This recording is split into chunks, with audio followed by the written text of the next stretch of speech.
lights burn bright. You're blinded now, can't see the fight. Smoke and mirrors, they lead the way. Fooling hearts night after day. Welcome to the show, it's all pretend. The smiles, the lies, the perfect end. The world's a stage, they run the flow. You clap on cue down in the front row.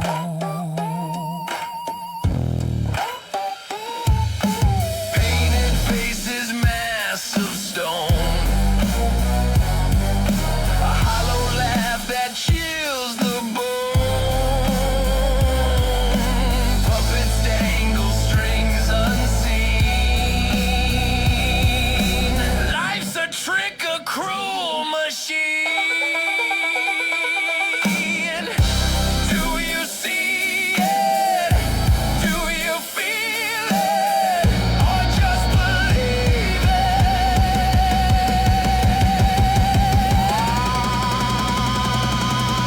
Welcome to the show, it's all pretend. The smiles, the lies, the perfect end.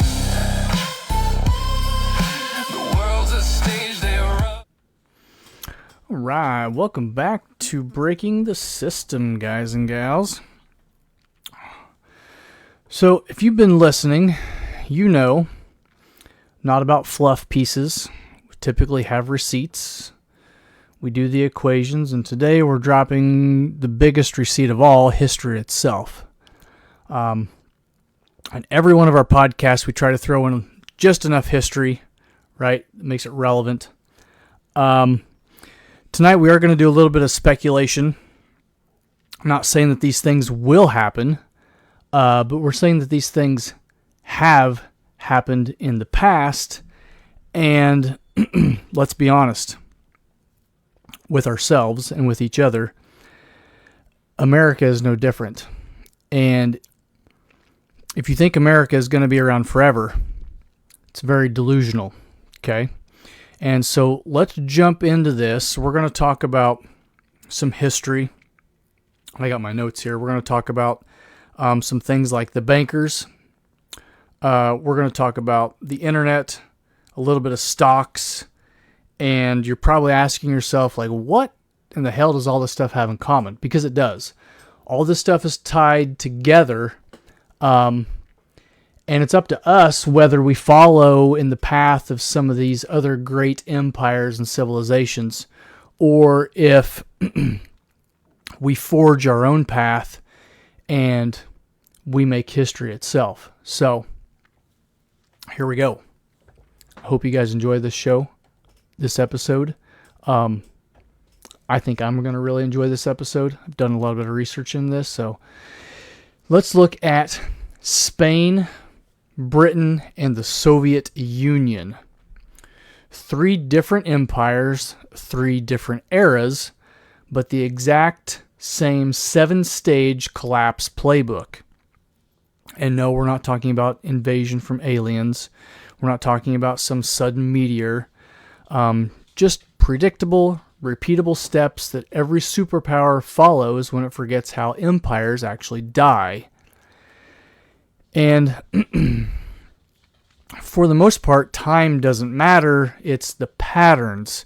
In all of history, we look at the little patterns to make bigger patterns. And how do these patterns repeat themselves? Because they do repeat.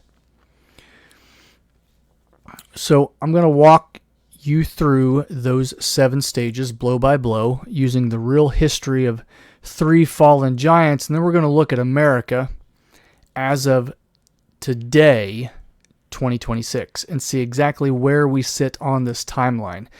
And I want you to ask yourself, where do you think we fit on this timeline? Realistically, don't lie to yourself. Where do you think we fit on this timeline? And then I'm going to tell you where I think we are. And if that doesn't wake you up, nothing will. Let's go. So first, the framework. These aren't my opinions. These are observed patterns across empires that have dominated the world and then vanished from it. So the 7 stages. We have military overextension. That's stage 1. Stage 2 is currency debasement.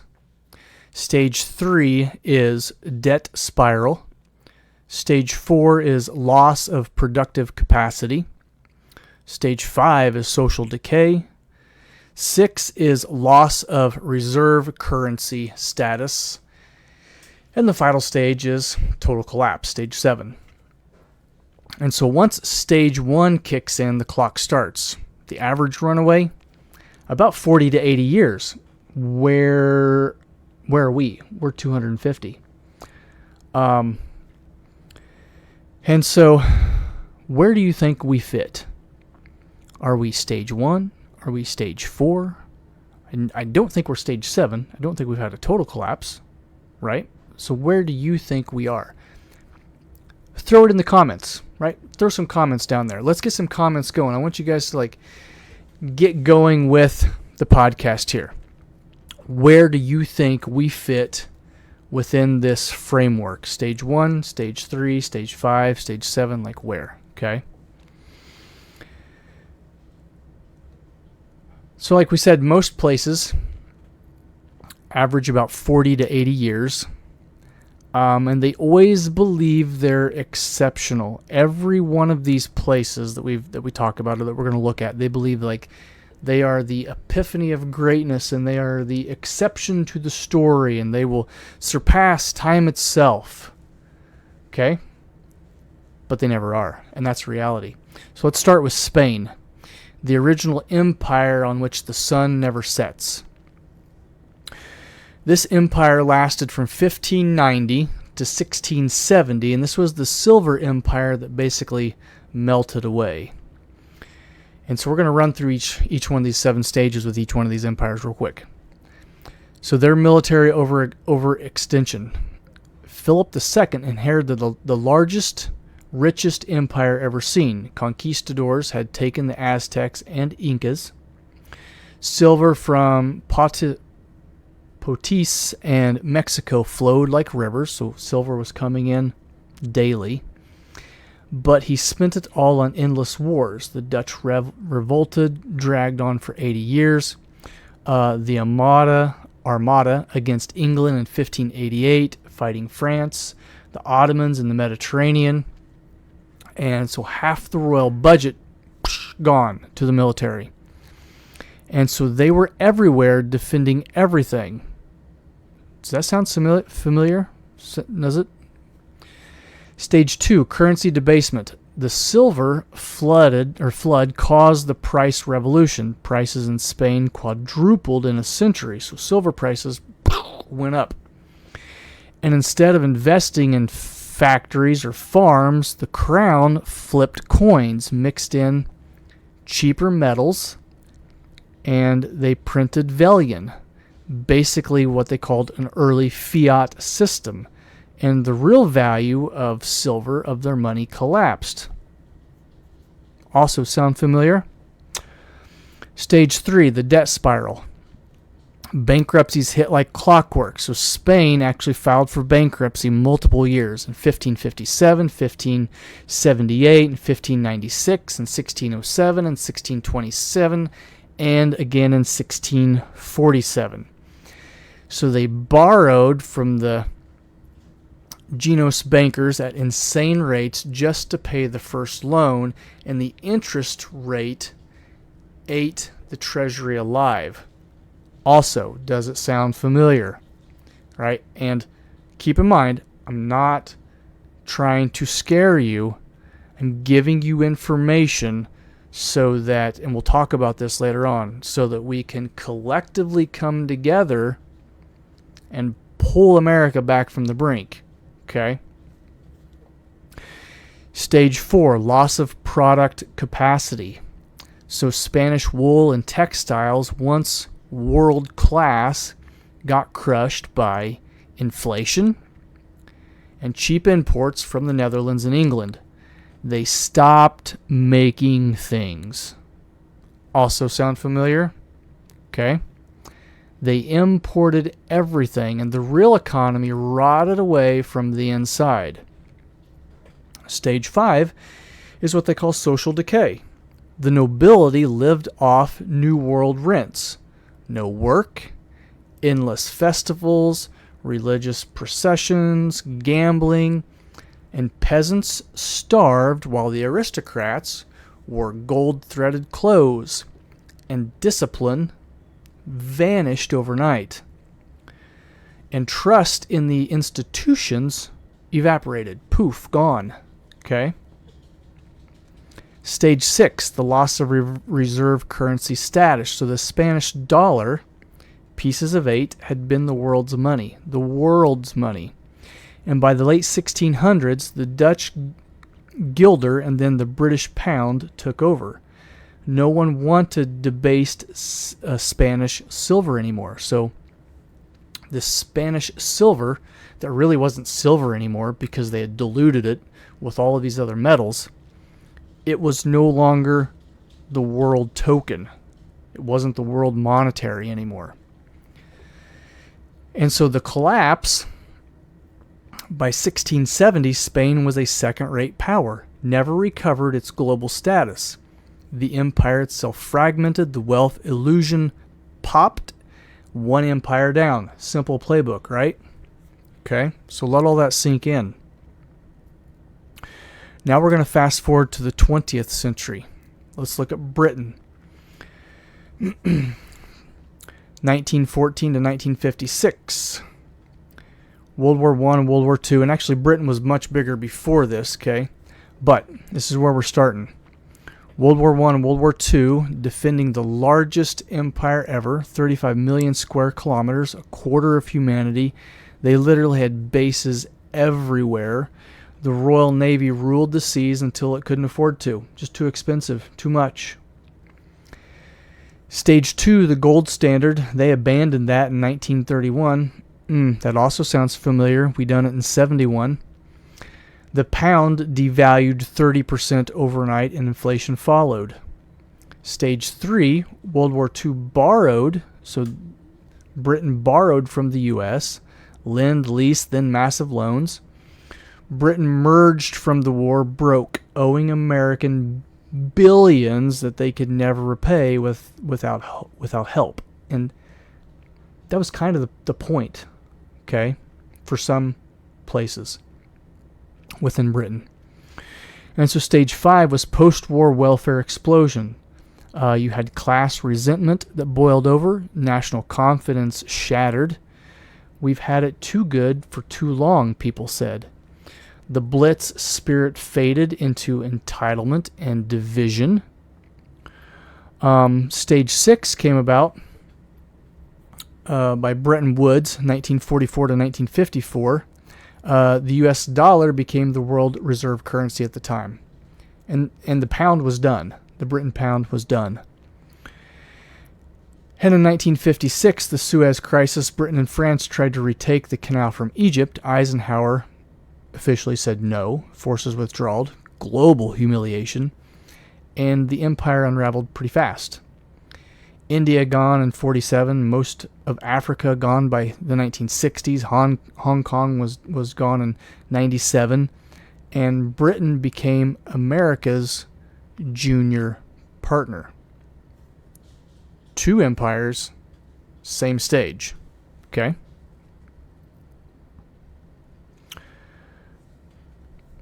Now let's look at a modern superpower, the Soviet Union, which lasted from 1979 and 1991, 900 days to dust. So in stage 1, Afghanistan invasion in 97, there was an arms race with Reagan, military spending the military spending rate was about 15 to 20% of their GDP, their gross domestic product, which is massive. Stage 2, rubble manipulated, official rate fake. the black market dollars worth 10 times more. You had hidden inflation basically everywhere going up within the Soviet Union. And then in stage 3, the oil price crash of 86, you had hidden debt that exploded. They couldn't pay for even bread, let alone the tanks that they had. And so stage 4 came like this, that factories produced junk, no consumer goods. They couldn't compete with the West on tech, on quality, on anything. So the Western economy was basically destroying the Soviet Union from the inside out because the Soviets couldn't produce products as good as the West could. Okay? Stage 5, so because of all of these things, the Soviet Union had this huge alcoholism epidemic, and life expectancy plummeted. Corruption was basically universal. You had ethnic republics that just was seething everywhere. You had people stopped believing in the propaganda that was being produced by the government. Okay? All in stage 5. So stage 6, the Soviet bloc trade collapsed. The dollar dominance became absolute during this time, and no one wanted the Soviet Union rubles. And in stage 7, Gorbachev's reforms backfired. After the 1991 coup in August attempt failed, in December of 91, the flag lowered, USSR gone in under 3 years.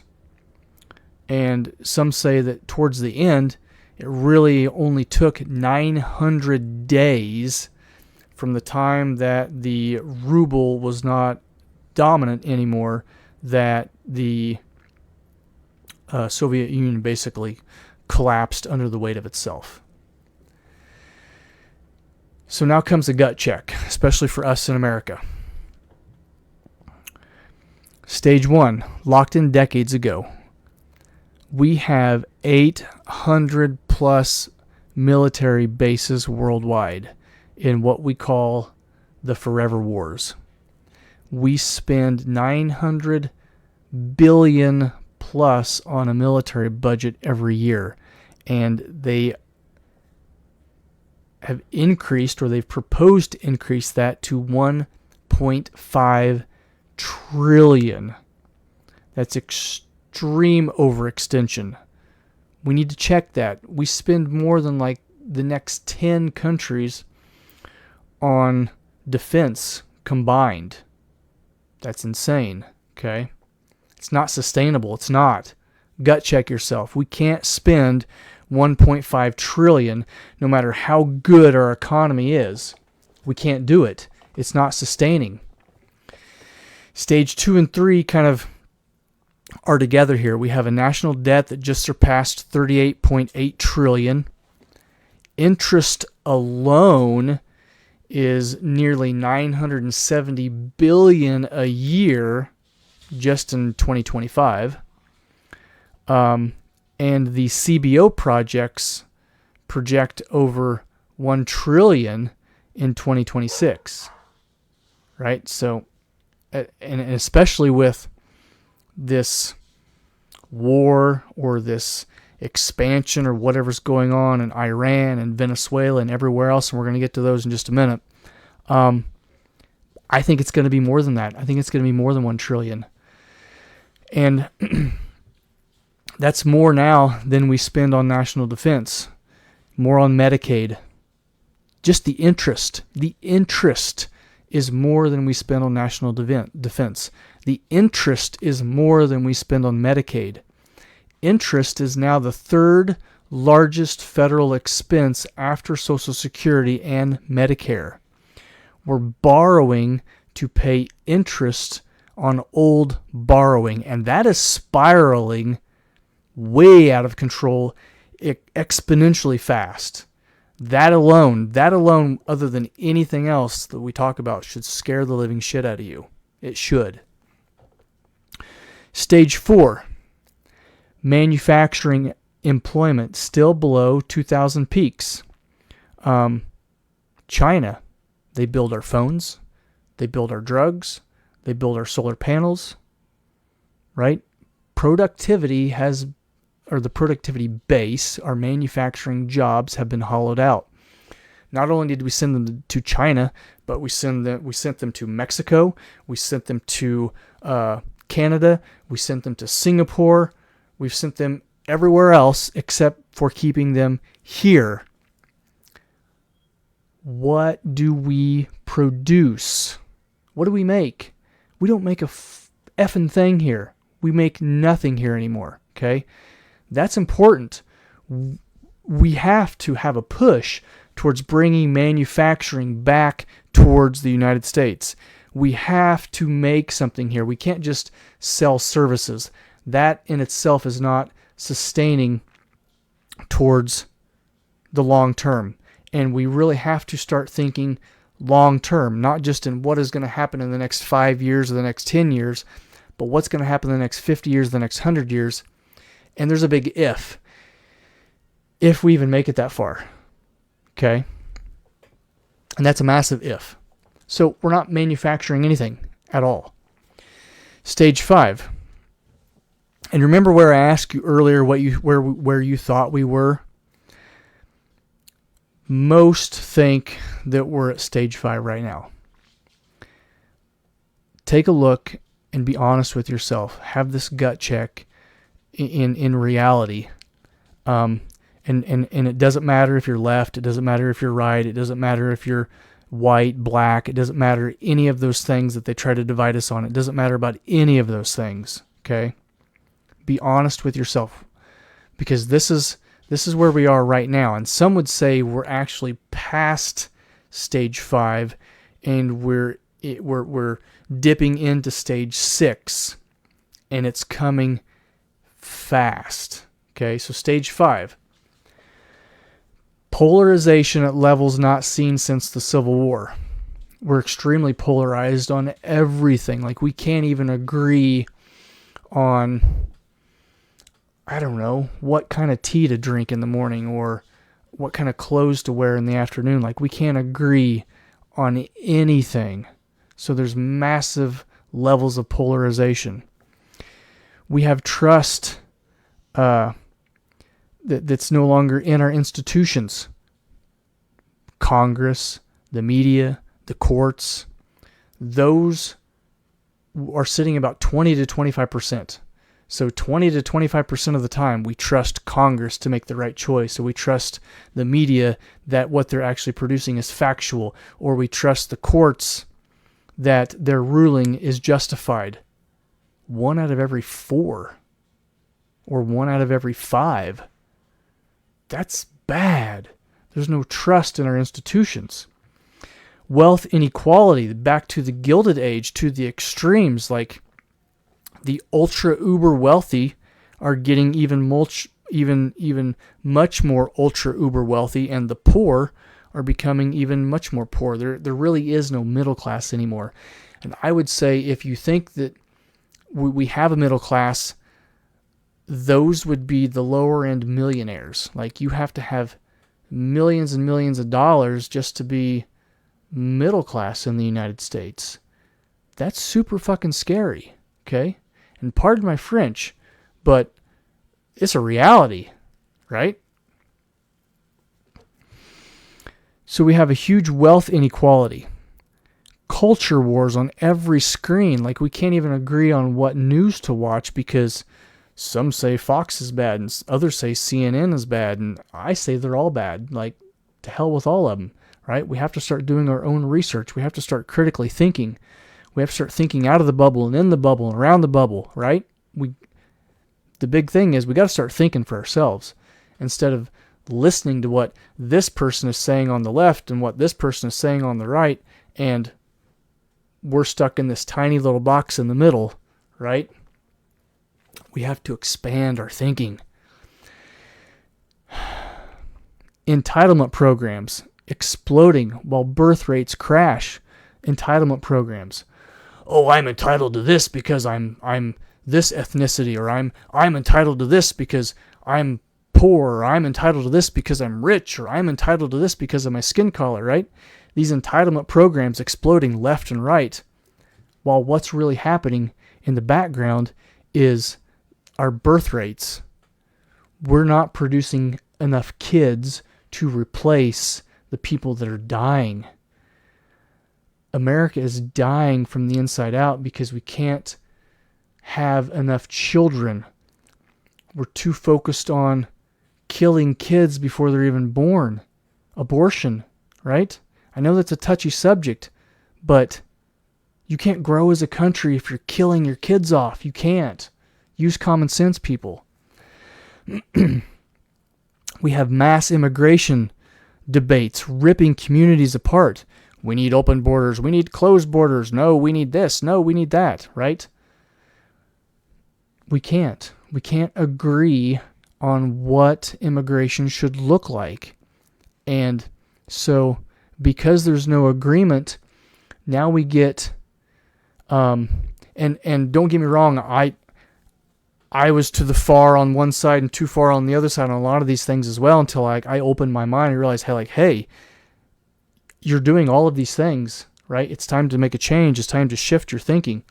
But we have these people that are so far left and so far right that they're like, well, we don't want anybody coming in. And other people are like, oh, we want everybody coming in. I'm like, that would be great. It's fantastic. No, we got to meet in the middle. Okay? And so all of this stuff is a distraction. It creates defensiveness everywhere. All of that is stage 5. All of that is true. All of that is happening right now. It's been happening for a while. Okay? So stage 6. And this is like the flash flood warning, because this is what is or can be potentially coming if we don't change stage 5. And some would say, like I said earlier, we're already dipping our toes into stage 6 at this point. We have this BRICS nation that consists of Brazil, Russia, India, China, South Africa, and there's new members that are trying to join or want to join all the time. And the whole idea behind the BRICS nation is to push de-dollarization. They want to get rid of the world currency as being the petrodollar, the American dollar. Okay? And if that happens, America will fall. It just will. We will fall just like Britain. We will fall just like Spain. We will fall just like Russia. Or, well, Soviet Union. Okay? And so, central banks bought record gold in recent years. And we'll get to these central banks. Gold is very important. 166 tons in quarter 2 of 2025 alone. Way above average. So why are these central banks buying all of this gold? And if you look at the price of gold, gold is skyrocketing. It's going way up. Silver went up way as well, but silver is used more for in industry purposes as well. And it's kind of slacked off a little bit, but gold has went way up. You have countries that are settling debts to pay for oil in yuan and rubies and rubles now instead of the petrodollar. Treasury holdings by foreign companies and foreign governments, that's dropping.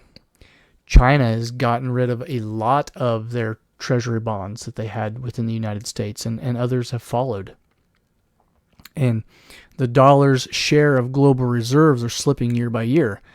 Remember in one of our other episodes, we talked about the value of the dollar just in, I forget the yearage, but it's like in the last 112 years or something like that, maybe less. The value of the dollar has dropped 98%.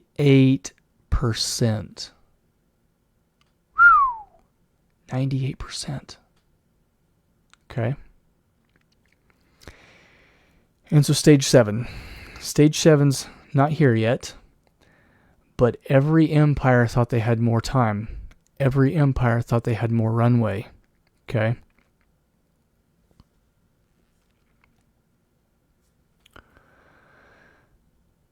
So let's look at this. We have looked at the Flexner report that we talked about, Rockefeller's Flexner report, locking medicine into symptom chasing. Like, when was the last time we cured something? Right? 115 years of buried science, right? And that isn't a side story. We bury free energy tech. We stay hooked on foreign oil and foreign debt. We lock medicine in incomplete models, keep people dominant on trillion-dollar sicknesses with no care, or the sickness is the care, right? We suppress the substrate. Like, look how much people were suppressed during COVID. They backed the big boys like Walmart and Target, but you couldn't go to the mall, and you couldn't go to your local beef market. You couldn't go to your local IGA. That was by design. Okay? Don't be stupid. That was by design.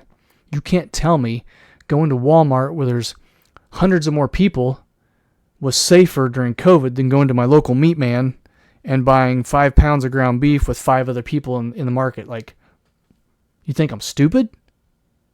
Okay? So they suppressed that information. Okay? So these are the receipts.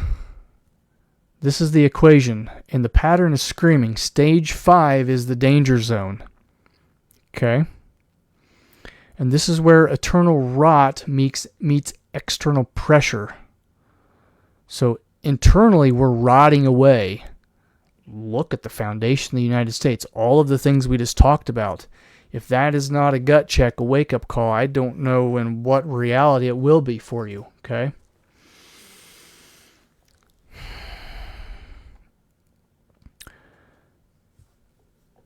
So this is why we can't wait.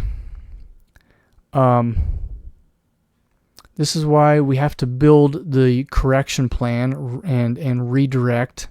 We have to research. We have to compensate for the harm. We have to force acknowledgement. We have to force ourselves to acknowledge that America is probably not as great as what it once was.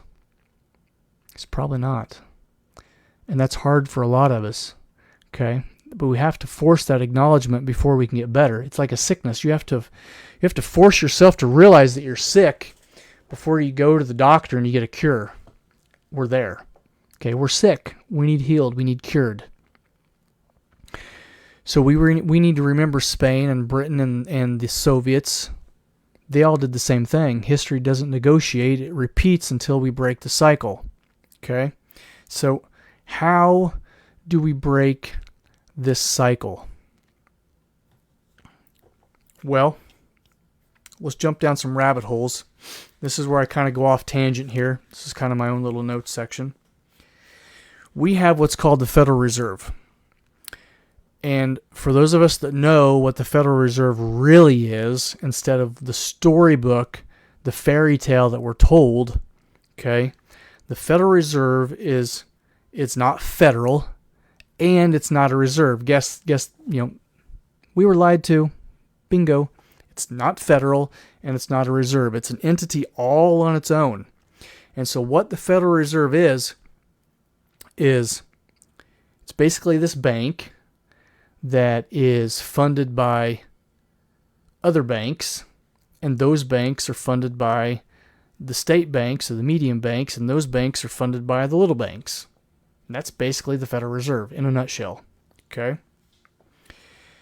And so the whole idea is that our banking system, our economy and how the government is ran has always been a two-part system, a monetary policy and a federal policy. And the problem is that the Federal Reserve is centered. Okay? in that it wants that center control. The Federal Reserve wants to control, and it has controlled everything.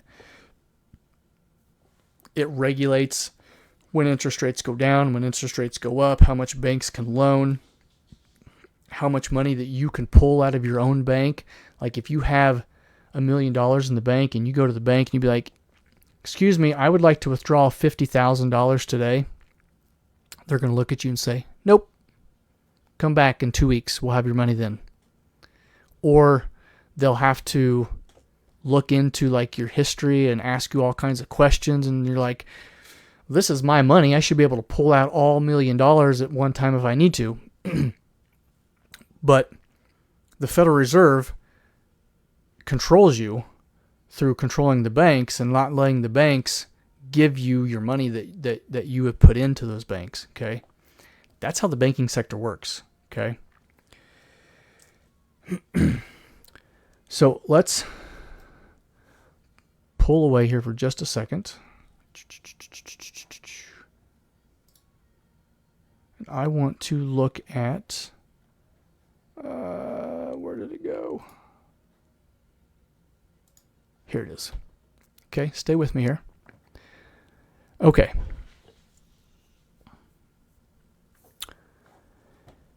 Look at all of the countries that we have had military action in lately. Syria, Yemen, Nigeria, Iran, Iraq, Venezuela. Okay. What do those have in common with the Federal Reserve? Well, these places don't have what's called a Federal Reserve or a central bank. They have more of what's known as like a state bank or a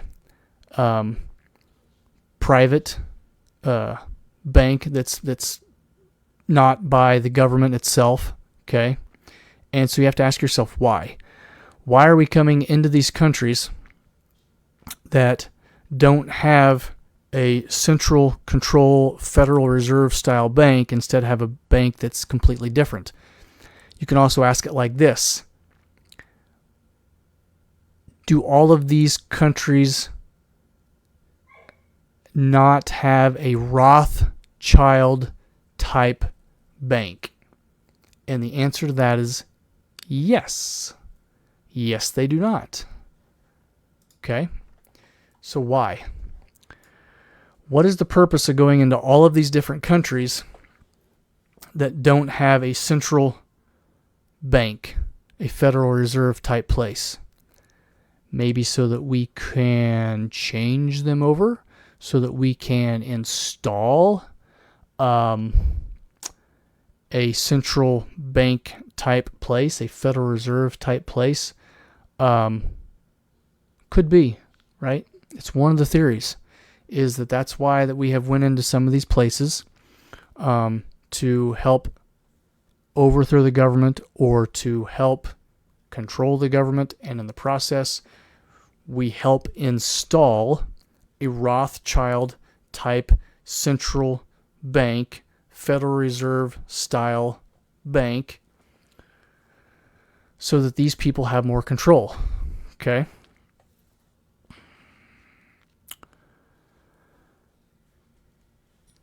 Let's look at the I remember all of this stuff leads to the downfall of America and the stopping of using the petrodollar. This is kind of a way of prolonging the death of the petrodollar if we can get more of these countries to come in, because then these banks, these bankers, and we're talking like the elite of the elite. These are the people that work in the background. These are the people that you don't know their names. You never see their faces. Okay. These are the people that will basically hop from empire to empire or from currency to currency. Because once they have sucked the moral bones of our economy dry, they move on to the next system. Okay.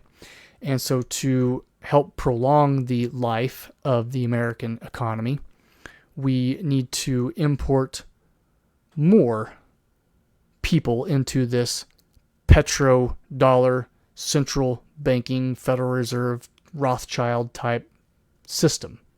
Okay, it's fact.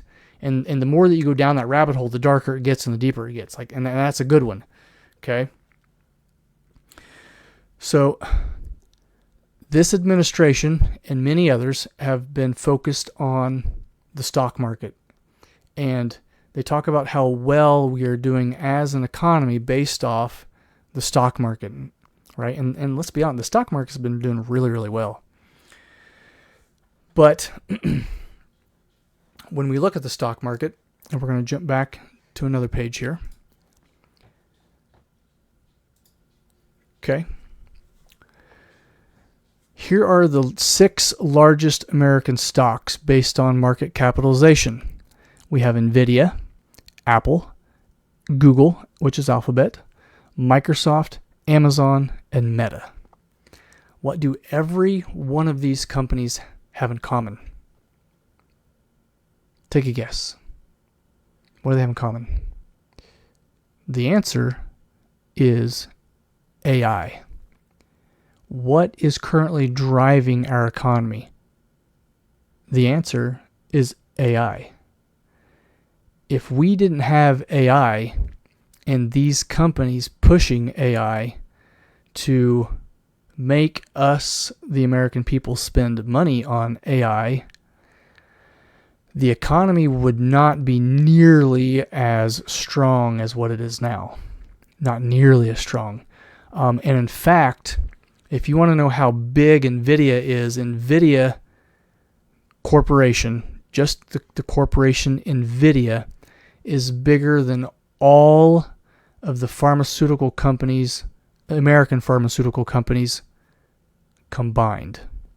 That's how big NVIDIA is. So, what are we getting to? Well, you guys know how when the internet came and there was this huge push towards all of these companies going online and getting a .com, and then we had what was called the .com bubble that popped and burst. Okay? We are on the verge, or could be, we could change it. Any of this, and this is all, a lot of this is speculation. We could change this story overnight. But our economy right now is riding on this idea of AI. And these companies, these 6 companies, are so deep into AI that every one of these companies is spending more on deep AI research and making AI bigger tomorrow than what it is today. They're spending more than they are making on AI. What does that sound like? Well, that sounds exactly like our government. Our government's doing the same thing. We've been doing the same thing for a long time. We're spending more than we're making, right? Well, keep in mind that nothing is made in America anymore. That's another thing we have to change. Pull all those manufacturing jobs back to America. The other thing that these 6 AI companies are doing, and there's a really cool chart out there. I couldn't find it in time to get this up and going, but there's a really cool chart out there that shows how all of these 6 companies are basically piggybacking off of each other, in that what happens is, so NVIDIA makes the chips, and if you want to go down like this alienistic, really neat, intrinsic rabbit hole, look at the actual companies that makes the microchips that all of these companies are using. And this is like this other world alien technology. Like, these chips are so intricate and so small and so powerful. We have to ask ourselves, like, how in the hell did we come up with this technology? Virtually overnight. Like, virtually overnight, we came up with these chips that are so tiny And when you blow them up underneath a microscope, it looks like this massive city infrastructure on this microchip. But that's another rabbit hole on its own. Okay, and there's really only like one big company that makes all of these little microchips that all of these other companies use to make their bigger chips. And you have to ask yourself, like, why? And it's like they make these special machines, and there's only one company in the world, and it's overseas, that makes all of the little chips that all of the other companies use to make their bigger chips. And that's wild. That's really weird. Like, why does it happen like that? But what happens is NVIDIA makes the chips that Microsoft uses, that Alphabet uses, that Amazon uses, that Meta uses, that Apple is using, okay?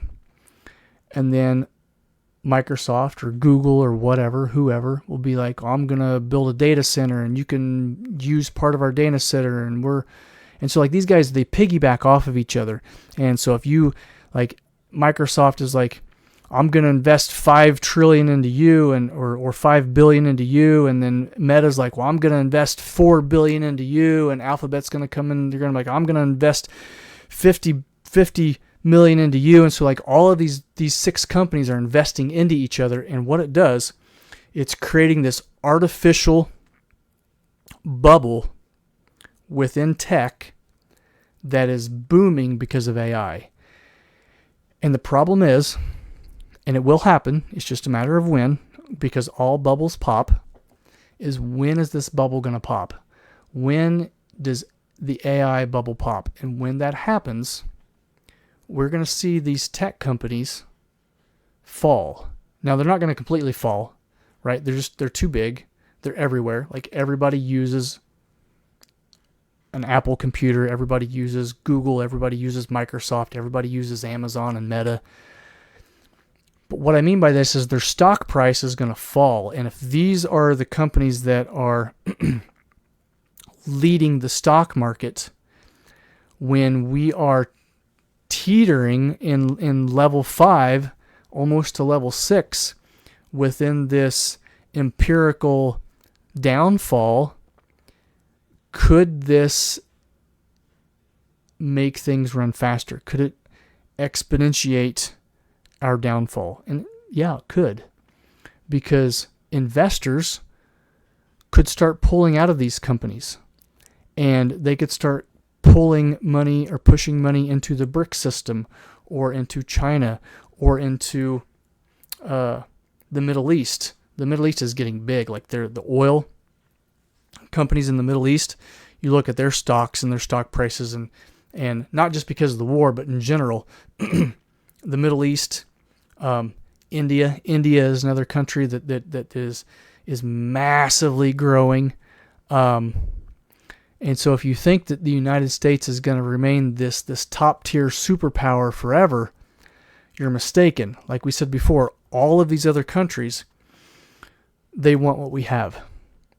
And they will stop at nothing to gain what we have. So while we are off in the background fighting over what defines a woman, and fighting over whether a man can become a woman, and fighting over things like the Epstein files, and fighting over border security, and fighting over Trump deranged syndrome, or whether a Republican or a Democrat is evil, or whether a white person shot a black person, or vice versa, or whatever. All of the things that we fight about because we're free to do those things. Okay, we're losing sight of the big picture, because India is growing, the Middle East is growing, China really wants what we have. Okay. So we have to start thinking, how can we turn this ship around? How can we start coming together? Because let's be honest, the elites aren't going to do it. They're not going to turn the ship around. The elites are going to suck us dry for every damn nickel and penny and dollar that they possibly can. And so it's up to you, and it's up to me, and it's up to our neighbors, and it's up to our towns and our villages.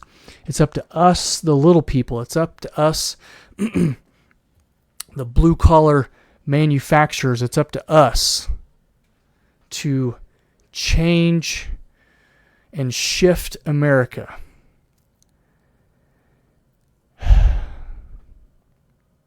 Because right now we're at stage 5. And I would really say we are really dipping our toes into stage 6. We really are. So, like I said, we can change this, and a big way that we can change this is through stuff like this. We have the power at our fingertips that no other country, no other society in the history of the world has had. And that one is our freedom to voice our expressions and our ways to connect to one another. And another is like this, over the internet. The internet is an extremely powerful tool. It is a key that we can use to our advantage, to your advantage. And so I really hope there's more people like you and I that is waking up and having this great awakening, not only spiritually and morally and ethically, but we also need to figure out who we are culturally. What makes America America? Because if we don't do those things, we could fall. And who knows? It could be tomorrow, especially if what's going on in Iran. Don't believe what Fox is telling you. Don't believe what CNN's telling you. Don't believe what MSNBC's telling you, because they're all paid to lie to us. We have to find our own receipts. We have to check what the elites are giving us. We have to find the receipts for ourselves. And that is going to be ever more increasingly harder the longer AI is out and the more that AI is used. And you can see it now with a lot of the little video clips, the little 5 to 8 second video clips that are produced and the pictures that are produced, because the majority of that stuff it's fake, it's false, it's AI driven. It's propaganda, getting you to lean one way or another so that they can bleed another dollar out of you before the system literally collapses upon itself, just like every other empire, just like every other system. Okay? And so, like I've said, we could fall tomorrow. We could fall 10 days from now. We could fall 10 years from now. I really don't want to see America fall. I really want to see this epiphany where America becomes something bigger and better and brighter, and we can lead by example, and we can be that beacon of light and that beacon of hope for so many other countries.